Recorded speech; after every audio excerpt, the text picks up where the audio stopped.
우리 삶을 주관하시는 좋으신 아버지 하나님, 하나님의 나라를 향하여 걸어가는 믿음의 사람들이 오늘 또 하나님의 특별하신 은혜와 사랑을 덧입어 주 앞에 나왔습니다. 우리의 인생길 결코 만만하지 않다는 것을 우리가 잘 압니다. 믿음의 삶이라는 것이 자기를 억제하고 인내하고 살아가야 된다는 것도 잘 압니다.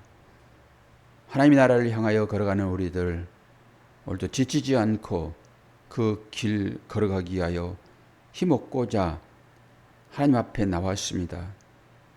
간구할 때 응답하여 주심으로 하나님께서 우리의 삶을 이기신다는 것을 알게 도와주시고, 또한 말씀을 통하여서 기도자들의 그 마음을 알게 도와주심으로 우리들도 그 믿음의 선상에 함께 걸어가고 있는 자라는 것을 깨닫게 하여 주옵소서. 예수 그리스도의 이름으로 기도하옵나이다. 아멘. 시편 14편 됩니다. 1절에서 7절입니다.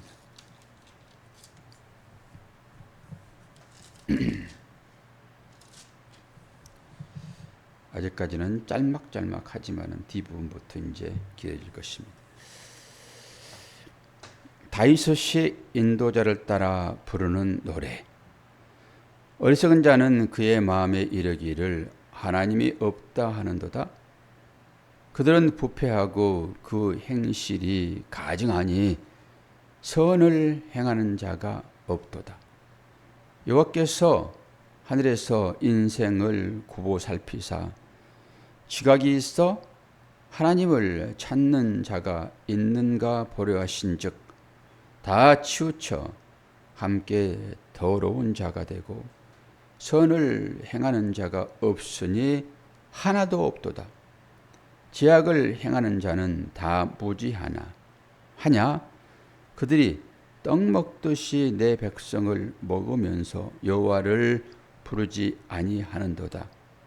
그러나 거기서 그들을 두려워하고 두려워하였으니 하나님이 의인의 세대에 계심이로다.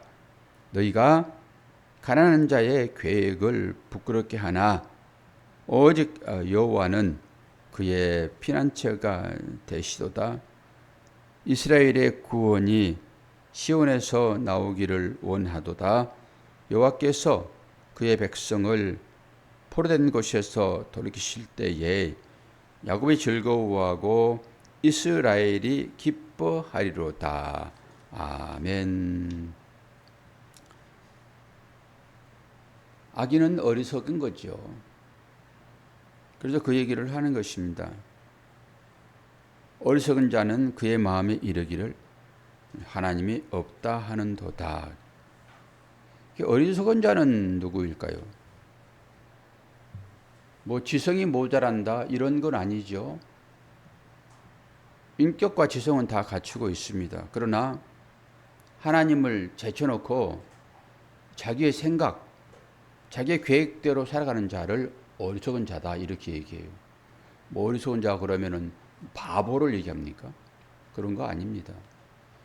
이 시대에도 지성 있는 사람들이 얼마나 많이 있습니까? 그 사람들이 나라를 통치하고 다 하는 것이지 아무것도 모르는 사람이 어떻게 그 일을 감당하겠냐고요. 성경에서 말하는 어리석은 자는 지성이 없는 사람을 얘기하는 것이 아니라 하나님을 인정하지 않는 그런 사람들을 어리석다 얘기를 하는 것입니다. 그러면서 그들은 어떻게 합니까? 하나님이 없다 그래요. 근데 현대에서는 실제적으로 하나님이 없다라고 주장하는 사람도 있습니다. 현대에서는. 그러나 고대 사회에서는 신을 다 믿었습니다. 그들의 신은 하나님이잖아요. 이름 자체를 하나님이라고 얘기를 해요. 모든 신의 이름을 하나님이라고 얘기를 합니다. 우리가 믿는 하나님과는 다른 개념인 거예요. 그냥 신 정도로 보는 것입니다. 그래도 수많은 신들을 그들이 만들잖아요. 로마에 가면은 얼마나 많은 신상들이 있습니까? 헬라 시대에는 전부 다 그렇죠. 사상들이 전부 거기서 나오는 거 아닙니까? 그래서 신을 전부 다 사람 형상을 만들고 이제 머리만 바꾸는 거죠. 그러니까 그렇게 또 생각하면은 얼른 생각이 들어오는 것이 뭡니까? 다 사람의 모양을 하고 있대 머리만 바꿔주는, 이게 개구리 신, 뭐 메뚜기 신, 뭐 태양 신 전부 그런 거예요. 몸은 사람의 몸을 입고 있으나 머리는 다른 것들이라고요. 보이는 것들. 그럼 그것을 빨리 확 당겨서 우리의 삶으로 나로 적용해 보게 되면 어떤 거죠? 사람의 몸을 입고 살아가고 있으나 생각은 다른 데 있는 것입니다. 그게 우상이에요. 그래서 그 머리 둘 곳이 없다라고 하는 것은 그러는 것입니다. 뭐 주님이 거처가 없어가지고 뭐 머리 둘 곳이 없습니까? 그들의 마음속에 들어갈 자리가 없다라고 하는 거예요. 그들의 마음속에 자리가 없는 것은 뭡니까? 다른 생각으로 꽉 차 있어서 주님이 들어갈 수가 없습니다. 그런 걸 얘기를 하지요. 그래서 그들도 전부 다 사람의 모양으로 우상을 만들고 머리만 그냥, 그리고 사람의 모양을 만들지 않더라도 그들이 상상하고 있는 힘 있는 어떤 동물들을 신으로 섬기는 것입니다. 뭐 힘 있는 것만 신으로 섬깁니까? 일본 같은 경우에 가게 되면 얼마나 많은 신들이 있는지, 신이 수천만이래요. 하물며 빗자루 신도 있다니까요. 빗자루도 신으로 섬기는 거예요. 모든 것, 그러니까 나한테 이익될 만한 모든 것을 신으로 섬깁니다. 뭐 해를 끼치는 것을 어떻게 신으로 섬기겠습니까? 여기서 어리석은 자는 하나님이 없다 하는도다라고 하는 것은 어리석은 자라 해가지고 지성이 없는 사람을 얘기하는 것이 아니라 자기 생각, 자기 계획대로 하나님께 기도하지 아니하고 살아가는 사람들. 그러면서 그들은 하나님이 없다 하도다 얘기를 해요. 욥도 한번 보세요. 욥도 그 어려움이 찾아오니까 하나님이 얼마나 멀리 계시는지, 저 흑암 가운데 저 구름 뒤 저편에 하나님이 계시다라고 생각하는 거예요. 얼른 생각해봐도 아니 태양이 구름 저편에 없습니까? 먹구름이 확 밀려오게 되면은 낮이 밤처럼 그렇게 보여지잖아요. 그러면 그건 비구름이에요, 그게. 권사님 비행기 타보셨습니까? 비행기 타보셨냐고요? 안 타보셨어요? 꼭 한번 타보세요. 그러면 제 말을 실감을 해요. 조금만 올라가면은 성층권 해가지고 그거는 구름이 없다니까요.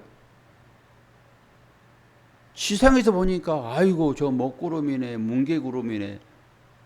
먹구름이 밀려오면은 금방 낮이 밤처럼 바뀌고 막 그러는데 올라가 보면은 태양 거기 떠 있어요. 여기서 보니까 전부 그렇게 보이는 거죠. 자기 생각, 자기 계획대로 살아가는 사람들은 하나님이 없다 하도다 얘기를 하고, 고대 시대는 전부 신들의 존재를 인정했어요, 다. 현대 시대 와가지고 뭐 신은 죽었다, 뭐 니체 같이 뭐 신은 죽었다라고 하니까 신이 뭐 죽습니까? 그런 얘기는 아닐 거잖아요. 무슨 신이 너희를 돕니? 그 신은 고대 시대 사람들처럼 어리석은 자가 돼가지고 너희를 돕지 않아. 그러니까 우리가 일상을 살면서 내 어려움이 찾아오게 되면은 하나님이 계시다는 것을 우리가 알고 하나님 앞에 기도하잖아요. 그런데 하나님 응답이 전혀 없는 거예요. 욥이 딱 그런 거예요. 시편 기자도 그러잖아요. 하나님이요, 집 나간 하나님이요, 돌아오소서. 그런 식으로 하나님을 인식한다는 말이에요. 그런데 우리는 어때요? 하나님을 믿는 자들, 아무리 흑암 같은 어려움이 우리 인생 가운데 찾아올지라도 하나님을 애타게 부르긴 하지만은 그래도 응답이 없으신 하나님이시지만은 우리가 하나님을 부정합니까? 안 그러잖아요. 우리 장로님이나 권사님 아무리 힘들고 어려운 일이 있더라도 하나님을 부정할 수 있습니까? 원망할 수는 있겠습니다. 왜 하나님 나를 안 도와주세요? 우리가 부모가 계신 것을 다 알잖아요. 부모를 향하여서 소리치는데 부모가 못 듣는 것처럼 그럴 때 있어요. 이제 저희 가정에 아이가 하나 있잖아요. 조그만 아이가. 근데 아이가 얼마나 거짓말을 잘하는지 아세요? 아이는요, 안아달라고요, 울어제낍니다. 그 아파서 울어제끼는 건 아니에요. 배고파서 울어제끼는 건 아니에요. 울어제낀단 말이에요. 그러면은 할아버지 할머니는 기본적으로 울면은 무조건 안아줍니다. 무조건 안아줘요. 그런데 부모는, 엄마는 얘기를 들어보니까, 우리는 다 잊어버려가지고 모르겠으나 얘기를 들어보니까 빡빡 우는데 가만히 보고 있대요. 엄마는 그러는 거예요. 그럼 아이가 왜 울어요? 아파서 울어요? 배고파서 울어요? 아니요. 안아달라고 우는 거예요, 그게. 거짓 울음입니다, 그게. 그걸 아니까 안 안아주는 거예요. 그러면은 아이에게 엄마가 없습니까? 계속 운다고 안아주게 되면 그 습관 들어가지고 있죠. 조금만 뭐 하면은 그냥 울어버리는 거예요. 여러분은 혹시 안 그렇습니까? 아이처럼? 하나님은 계시다니까요. 어리석은 자는 하나님이 없다 얘기를 하는데 이 당시의 사람들은 하나님이 존재해요. 그들의 신들이 다 있단 말이에요. 그들이 하나님이에요. 야훼 하나님이 없을 따름인 것입니다. 여호와 하나님, 나를 낳아준 하나님, 나를 구원하신 하나님이 없다라고 하는 것이지, 그들에게 있어서 신은 다 있는 거예요. 어리석다라고 하니까 뭐 지혜가 없는 것을 생각하면 안 된다, 이렇게 생각을 하셔야 돼요. 우리들도 그렇습니다. 우리들도 힘들고 어려우면 하나님을 찾지만은 하나님이 금방금방 운다고 그냥 응답하시냐고요. 바짝 안아서 들어주시냐고요. 우리 기분 맞춰서. 하나님 안 그러세요. 너 지금 가짜로 떼쓰는 걸 내가 다 알아. 그러면서 하나님 어떤 분이라고 얘기를 해요?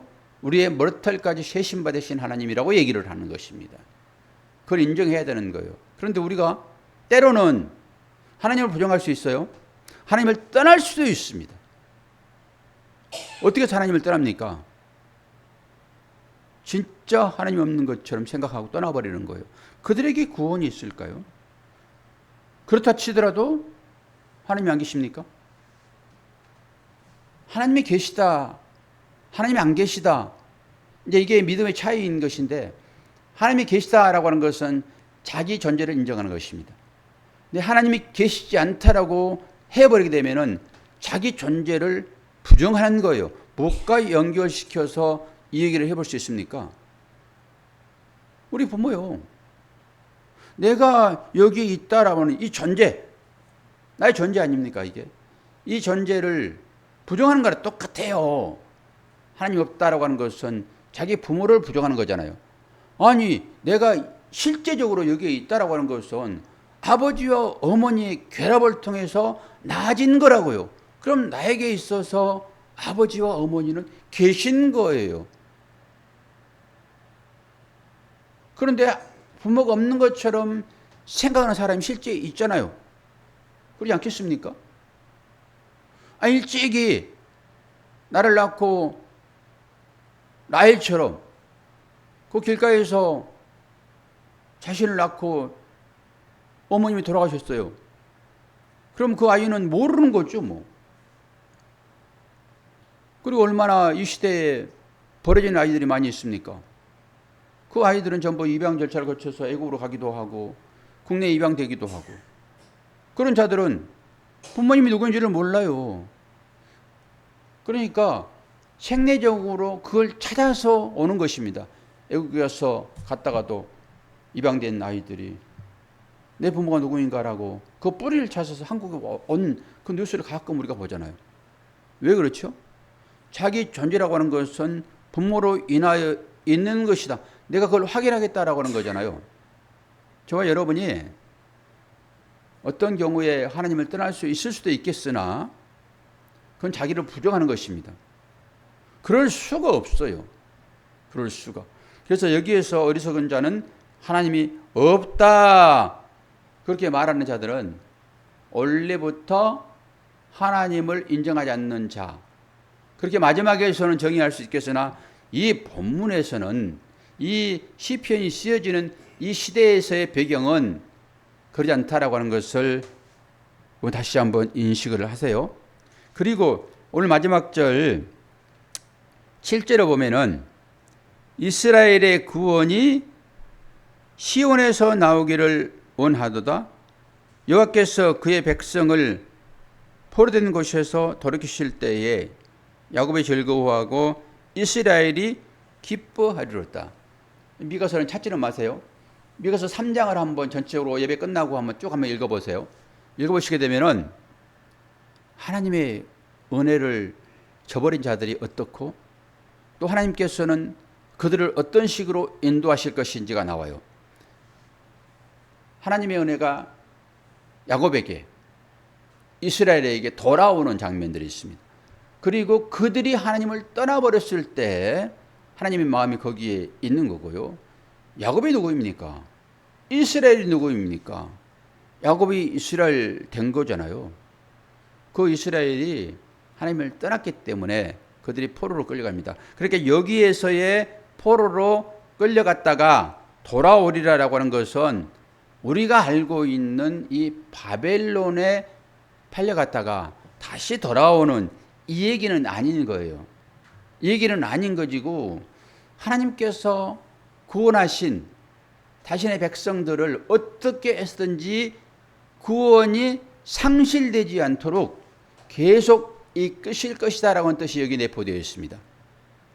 우리는 포로된 곳에서 돌이키실 때에 당연히 우리는 바벨론에 팔려갔다가 돌아온 이스라엘 백성들을 우리가 잘 알지요.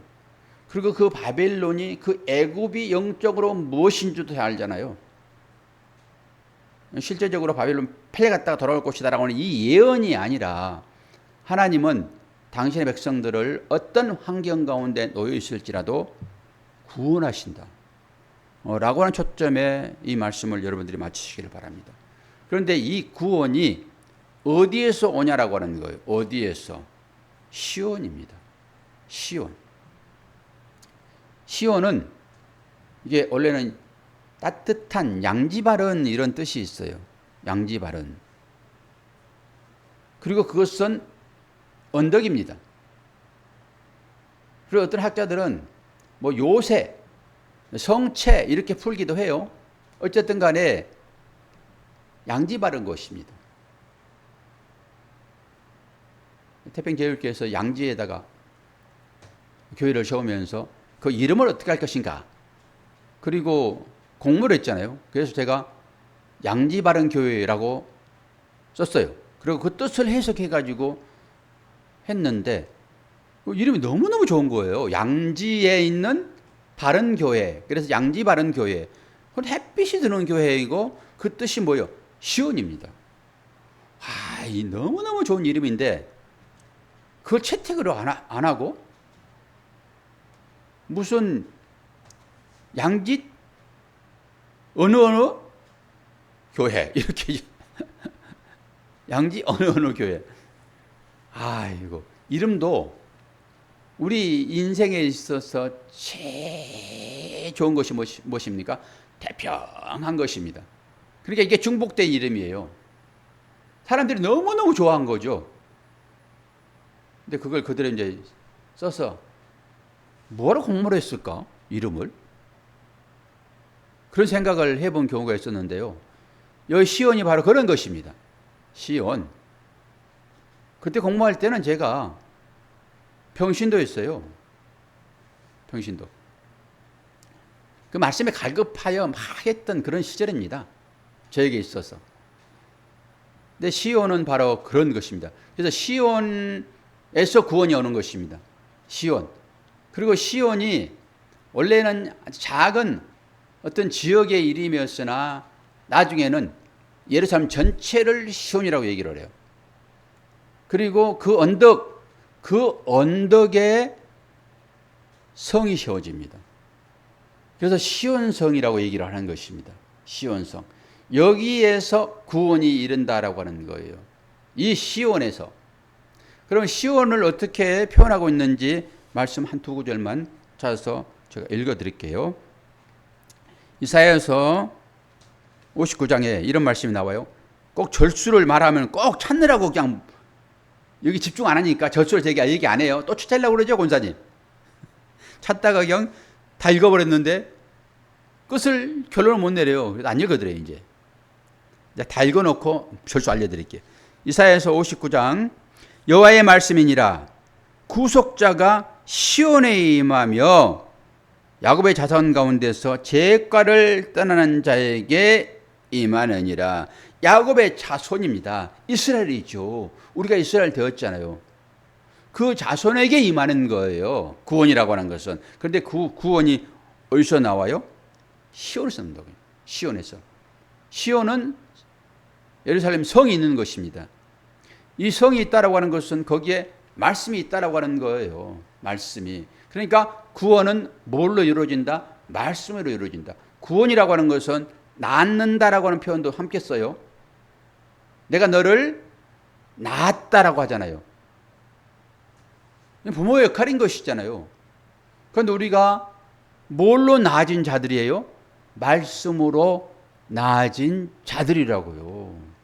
말씀으로. 그러니까 말씀은 누구예요? 말씀은 하나님이시며 말씀은 예수 그리스도예요.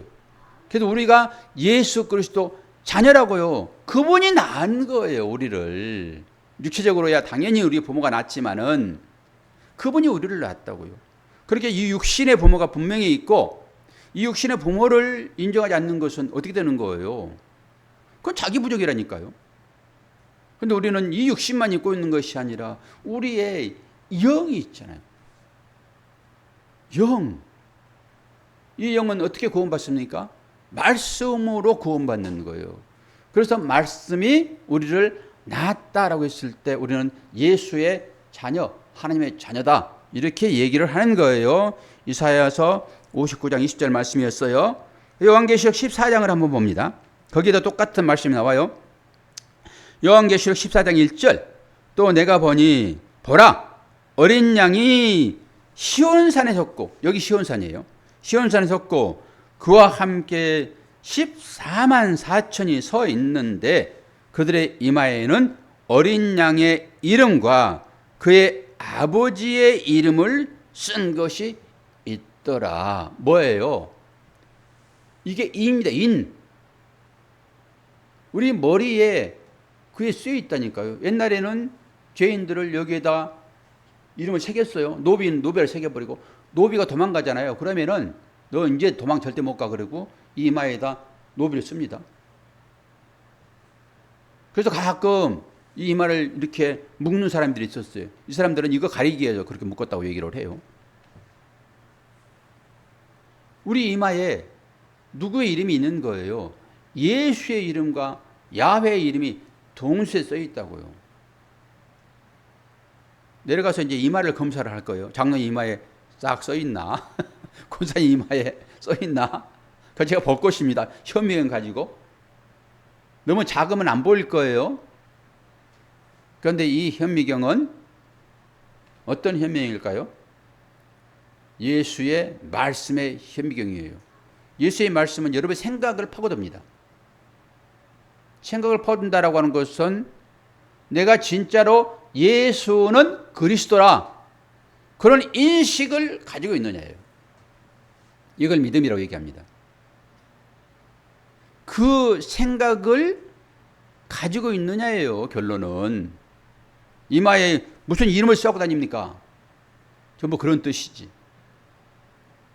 이스라엘 백성들이 그래서 그 신명기에서 나오는 말씀처럼 그 집에 들어갈 때 그 문설주에다가 그거 이름 성경 말씀 저거까지 넣어놨다니까요. 그리고 손목에 기호를 매라 그랬더니 여기에서부터 여기까지 쭉 매요. 써가지고. 실질적으로 이런 말씀을 가지고 여기다 이제 조그만 상자 해가지고 이게 말씀을 넣고 다녀요. 실제 그렇게 산다니까요, 그들은. 그러니까 이걸 문자로 봐버리게 되면은 그렇게 살아버리는 것입니다. 얼마나 하나님 보실 때 우습겠냐고요. 야, 내 말씀의 본질은 그게 아닌데. 이 성을 통해서, 이 성전을 통해서 나를 보라고 성전을 줬는데 너희들 지금 성전을 섬기고 있니? 이런 거예요. 우리가 신앙생활을 하는데 혹시나 하나님을 그렇게 섬겨 있지 않는지를 보시라는 거예요. 외면으로만 신앙생활 잘하는, 겉만 번지르르 하는 그런 걸로. 그러니까 이 사람들이 성지 순례를 가는 거예요. 그걸 제가 못마땅하게 그런 건 아니에요. 돈 많으면 좀 다니세요. 그리고 그 가서 좀 확인 좀 하세요. 주님이 어떻게 사역을 감당했는지. 그럼 감동이 올라올 거잖아요. 근데 성지 순례 가라고 했더니 그 형식적인 그것만 가지고 그걸 자랑하고 살아요 또. 성지가 어디예요, 성지가? 영적으로 살펴보게 되면은. 성지는 예수 잘 믿다가 예수 때문에 고난당한 그 삶이에요, 그게. 여러분이, 저와 여러분이 누가 나를 성지 삼아서 찾아온 사람이 있습니까? 저 성지에 한번 가보리라. 저 주님이 섰던 그곳에 내가 한번 가보리라. 그 갈보리 언덕에 한번 내가 가보리라. 그 십자가의 삶을 사는 그를 한번 만나보리라라고 하는 거잖아요, 그게. 그게 성지예요, 그게. 저와 여러분이 십자가를 가슴에 품고 살아간다고 얘기를 하는데 다른 사람들이 여러분을 찾아와가지고 성지 한번 보여주세요 라고 했을 때 성지 보여줄 거 있어요, 권사님? 장로님 성지 보여줄 게 있습니까? 그거 얘기하는 거예요. 성지를 간다라고 하는 것은 그 의미 아닙니까? 누구든지 하물며 마지막 때에 우리는 각오 없고 우리 자녀들이 내 성지 한번 가버리라라고 했는데 그러면서 어디 갈까요? 예루살렘 갈까요? 이 비밀을 아는 사람들이 누구를 찾아오겠습니까? 우리 부모의 발자취입니다. 그게 성지인 거예요. 그게 기록이란 말이에요. 내가 글로 써놓지는 않았을지라도 우리 자녀들 그거 볼 거 아니겠어요? 우리 아버지가, 우리 어머니가 이 믿음의 삶을 살면서 얼마나 십자가의 삶을 바르게 살았는가라고 하는 이것을 보려고 할 거 아니에요? 우리 자녀들이 무슨 거지로 살아갈 것입니까 앞으로? 아니란 말입니다. 훨씬 잘 살아요, 우리 자녀들은 우리보다. 근데 그 잘 사는 것이 다 믿음 있는 삶은 아닐 것이잖아요. 이거 오늘 말씀처럼 어리석은 자는 하나님이 없다 하도다. 하나님이 없다라고 하는 것은 뭐라고요? 하나님을 부정하는 것이 아니라 그들은 하나님 말씀을 가지고 태어난 사람들이에요. 그렇게 양육했고 우리가 하나님을 부정합니까 그들이? 아니요. 자기 생각대로 자기의 계획으로 밀고 나가는 삶을 얘기하는 것이니까 그들이 진짜 하나님을 만나려고 했을 때 성지를 찾아올 거 아니겠습니까? 그 성지가 누구냐고요? 십자가가 서 있는 것이 성지지요. 그러면은 십자가가 서 있는 삶을 누가 살았는가? 뭐 다른 사람 삶을 찾아보겠습니까? 우리 부모의 삶이지. 그래서 책임감이 있는 거예요, 장로님. 저 장로님은 우리 자녀들에게 있어서. 지금은 모른다니까요. 지금은 다 자기 계획대로 자기 생각대로 살아가는 거예요. 그러나 그들이 하나님 없다고 부정합니까? 말씀이 그들 가운데 심겨져 있는데 구리 거울이 닿지 않아가지고 힘해진 것처럼인 것이지 그들이. 저는 그렇게 믿습니다. 그러나 그들이 진짜로 하나님을 만나고 싶을 때 그들이 정말로 어려움에 처했을 때예요. 그것은 그때 우리 부모는 어떻게 이러한 부분에 있어서 믿음의 삶을 지켜냈을까라고 하는 것으로 볼 거잖아요. 지금은 모르지만은 우리가 지금까지는 율법의 삶을 살았고 네 영혼이 잘된 같이 네 범사 잘되기를 원하노라라고 삼박자 구원에 그런 식으로 살았다 하게 되면 이제부터는 내 자녀들이 나를 찾아왔을 때 십자가를 볼 수 있는 그 삶으로 한 발자국만 제대로 뛰었어도 그거 볼 것입니다. 오늘 새벽에 깨우신 분이 누구인지 한번 볼까요? 장님은 두 분이 계시니까 우리 권사님들 계시고 우리 집사님들 계시고 여러분 신앙생활 잘하세요. 본인은 다 구원받아요. 그러나 우리 자녀들이 어떻게 할 것인가? 이것은 부모 외에 더 큰 선생은 없습니다. 제일 부모가 자녀를 사랑하는 것이고요. 그럼 누구의 발자취를 쫓겠냐고요? 타인이요? 아닙니다. 내 부모요. 내가 잘 살아야 돼요. 그래서 이 주일 성수도 그래 잘하는 거예요. 그래서 우리 자녀들이 잘못 배울 수 있으니까 우리가 어떻게 말을 하고 행동하고 해야 될 것인지 우리 자녀들이 따라온다니까요. 오늘 악인들의 어리석은 자는 하나님이 없다 하도다. 우리는 절대 하나님을 부인하진 그런 자리에 가지는 않을 것입니다. 어떤 경우라도 하나님을 부인하는 사람들은 못 돼요. 우리는. 왜요? 하나님께서 꼭 붙들고 계시니까. 바락바락해도 안 돼요. 우리는. 도망갈 수가 없다고요. 그러나 우리 자녀들은 그렇지 않아요. 여러분 잘 사시기를 바랍니다. 믿음으로. 기도하겠습니다. 하나님 아버지, 구원이 시온에서 나온다라고 말씀이 확인해 줬습니다. 그 시온은 말씀이 있는 것이고 말씀은 예수 그리스도 외에 구원이 없음을 우리가 안데 우리 자녀들은 구원은 세상에 있고 물질에 있고 물질 많이 가지면은 구원이 있다라고 하는 생각을 가질 수 있습니다.